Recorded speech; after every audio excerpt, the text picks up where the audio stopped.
Holla peeps, it's your girl once again, Schree, reporting live for SchreeTV.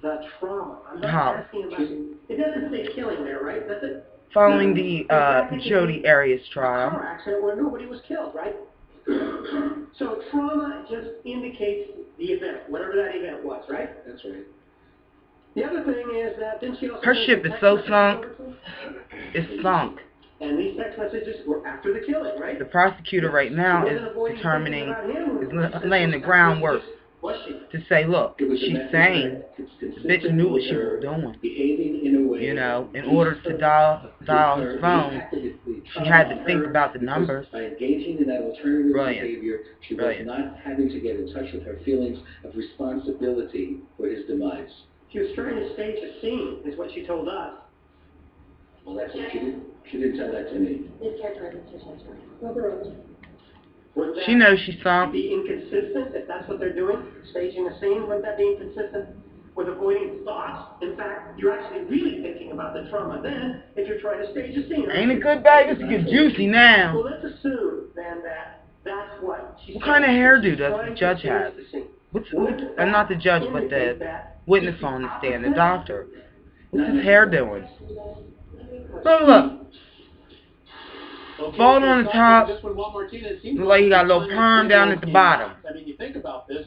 He's saying, hey, if you're in the trauma. Before I met Baby, I went with a dude that had a hairdo like that. Sending the cover-up email. He's saying, well, that's because you're avoiding something, but it's forcing Samuels to explain Jodi's behavior that doesn't make a whole lot of sense. Juan Martinez trying to shine a light on that for the jury. Now, you've seen Samuels for many days. You saw Jodi Arias on the stand for days. Now, that brother looks nice, doesn't he? He looks good. What those witnesses said, remember all those folks that came on the stand before? We've got them all lined up for you in case you want to see anything about them. It's on HLNTV.com. Check that out, and we'll be back with more from Richard Samuels. What you say? She's sitting there like, and every day since, we worked hard to keep it. Like, oh shit. You know? She knows. It's over. We shared what we've learned so we can all produce energy more safely. You killed your boyfriend. Also committed to America. We support nearly 250,000 jobs and invest more here than anywhere else. And you might die. We're working to fuel America for generations to come. Don't be killing your girlfriends and your boyfriends. Shit. Baby and I always say on the radio, and our fan base is smart. They know this shit. It's easier to find another person than to put yourself through that bullshit. You know, relationships, yeah, they might take work or whatever, but it's not worth it. Because then you wind up sitting in the chair with her, looking like this. I won't kill nobody. You know what I'm saying? Holla. If this video can reach just one person, you know what I mean? Whatever, honey. It is not worth it. You know what I mean? That's what I'm saying. That's what I'm saying to you, honey. Right, babe? I love my baby. She make me smile. For real.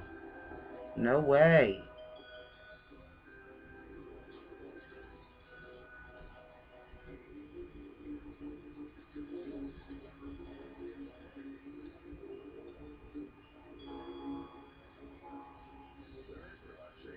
Shit. Can you imagine? Oh my god.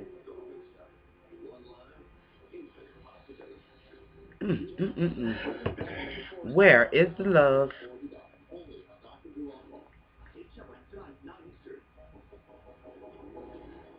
You know what I'm saying? Grab a beer. Grab a glass of wine. Get you some non-alcoholic beer. You know what I'm saying? Anything. Gives you the same taste. You know what I mean? But don't kill each other.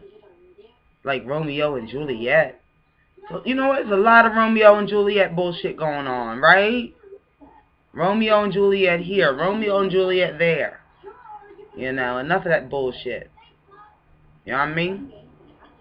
Walk around with Romeo and Juliet. Read it. I need to read it myself. I haven't read it in a long time. You know, but it applies.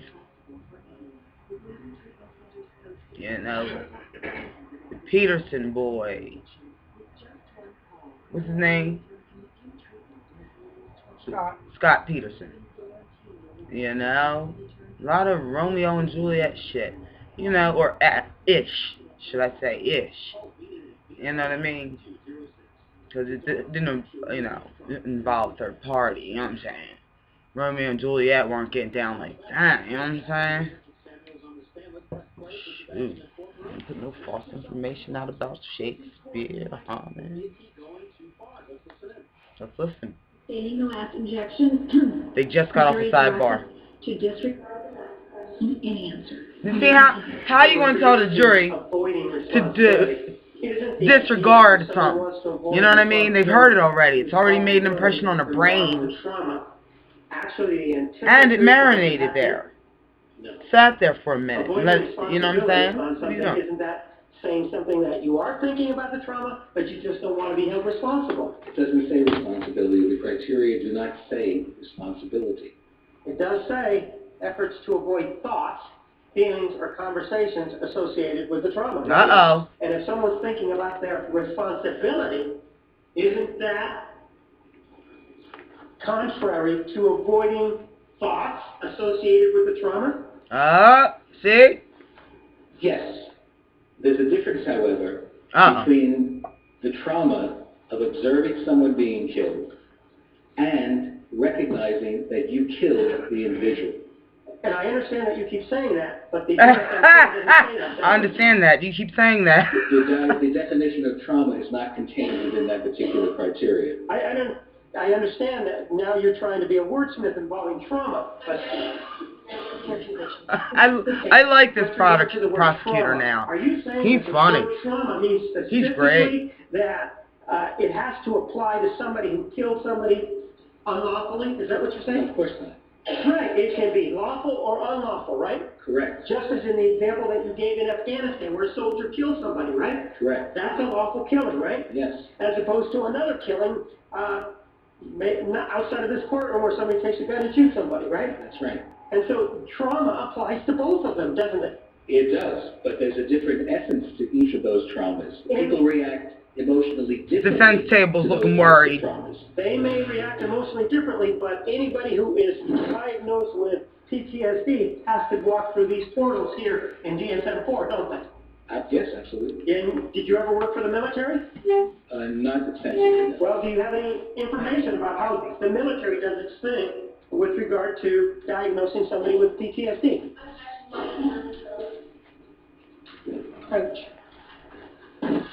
So while Martinez continuing to press, again, a sidebar, let's bring in Joey Jackson, criminal defense attorney. And Joey, another sidebar, y'all. I know he's caught Samuels a few times saying the wrong thing. He's gotten the information. I forgot to take my meds. What would you do at this point? Would you continue questioning, or would you now cut bait and move on? Well, this is what Martinez 2 hours late. About. He's very thorough. He knows what he wants to do. He knows where he wants to go. And as a result of that, you can rest assured he'll pepper him and get the answers that he desires. Remember, Ryan, this is an expert witness. They're held to a higher standard. Juan Martinez is calling his competence into question. For and real. when his competence is called into question, he is. Okay. It really doesn't matter, the source of the trauma, but I ultimately calculated what I calculated, the source of the stress, and so when that happens and you have the jury saying, I think it's pretty effective. Okay, can't let it go. He wants to press more. So how much more do you think he needs to get out? We have just a couple seconds left. I think that he got out certainly what he needs to. I think who's that guy in the middle? That, Brian, with regard to the juror questions as well. What are you saying now? Juan Martinez. Look at his teeth, man. Let's go back to Zoom white. Doesn't the military when they prosecutors let's fight. Let's get down. Don't they follow the criteria? Come on, let's get your ass kicked right now. Same thing with the police officer that you talked about. Maybe in the Times article that you talked about, if that officer was found to have been diagnosed with PTSD, he would have, by necessity, have been diagnosed pursuant to DSM-4, correct? Right. I don't believe the officer was diagnosed with PTSD, however. But assuming that he had.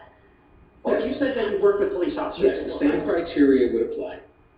So one of the other things that you talked about was this email or this instant messaging. That dude on the stand, he was getting real ill earlier, wasn't he, Pete?